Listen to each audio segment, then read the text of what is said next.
Once upon a chilling October night, in the quiet town of Ravensbrook, the moon hung low in the ink-black sky, casting eerie shadows upon the winding cobblestone street. The townsfolk had long awaited the annual Halloween masquerade ball. However, this year was different.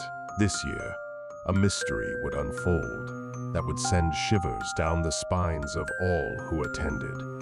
In the heart of the town stood the Ravensbrook Manor, an imposing mansion with a history as dark as the legends whispered about it. The owner, Lord Arthur Pendleton, was known for his reclusive nature and strange obsessions. He was seldom seen in the town, except for his annual appearance at the Halloween ball, where he would arrive shrouded in a cloak, concealing his identity. Rumors swirled that he practiced the dark arts and had made a pact with supernatural forces. As the townsfolk prepared for the masquerade, a sense of anticipation and unease hung in the air. The invitations to the ball arrived in the form of aged scrolls sealed with wax. Each guest was required to come in costume, hiding their true identities, just as Lord Pendleton always did. The townspeople had come to accept these peculiarities as part of the enigmatic charm of Ravensbrook, but this year, an air of mystery clung to the event like an invisible fog. As the night of the masquerade arrived, the Ravensbrook Manor loomed large in the moonlight, its dark silhouette cutting an imposing figure against the night sky.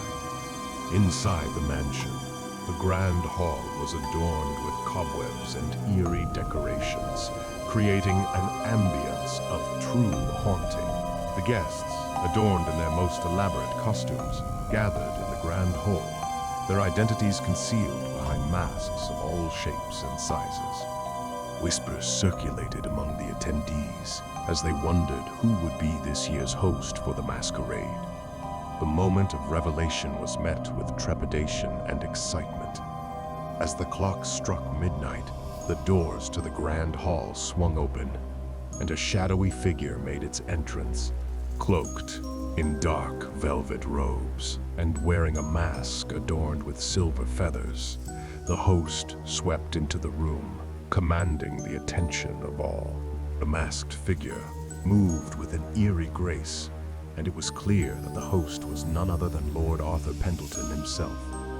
His presence sent a shiver through the crowd, and a hushed silence fell upon the room. With a wave of his hand, Lord Pendleton invited the guests to enjoy the festivities, but there was something about his demeanor that made the guests uneasy. His eyes, hidden behind the mask, seemed to hold secrets and knowledge beyond the reach of ordinary mortals. The masquerade continued, with the guests dancing, laughing, and trying to uncover each other's true identities. The atmosphere was a peculiar mix of enchantment and discomfort, as though the very walls of the manor held 1,000 untold stories. But it was the grand library of Ravensbrook Manor that became the center of attention as the night progressed. As the clock ticked away, a group of curious guests decided to explore the extensive collection of books in the library. There, they discovered a collection of ancient tomes, many of which were written in languages no one could understand. It was said that Lord Pendleton had a fascination with the occult, and his library was rumored to be a repository of arcane knowledge. Among the dusty volumes, one book stood out, a leather-bound grimoire with pages adorned with strange symbols and diagrams.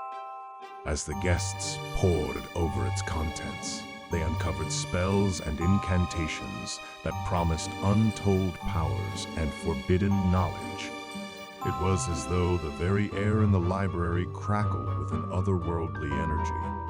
The guests couldn't help but wonder if Lord Pendleton's fascination with the supernatural extended to practicing dark magic. As they continued to explore the library, they discovered a hidden door concealed behind a heavy tapestry. The door led to a hidden chamber, and what they found inside sent a wave of fear through their hearts.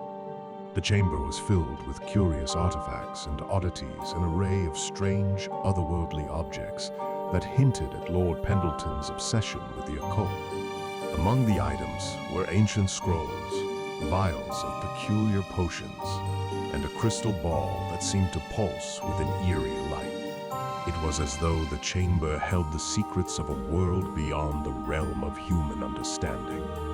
As the night wore on, the guests were drawn deeper into the mystery of Ravensbrook Manor. The masquerade ball had transformed into a surreal experience, with the line between reality and the supernatural blurring.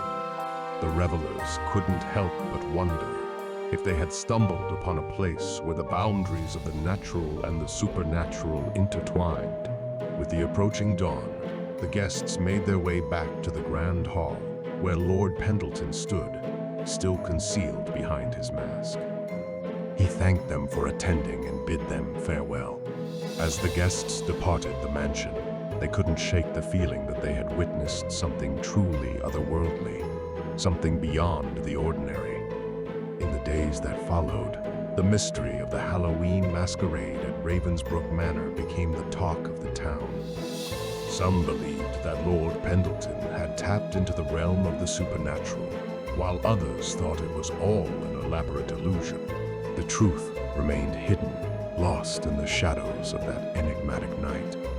Ravensbrook continued to be a town shrouded in mystery, where the line between reality and the supernatural was forever blurred. And the legend of that fateful Halloween night at the Ravensbrook Manor would be passed down through generations, a testament to the enduring power of mystery and the unknown.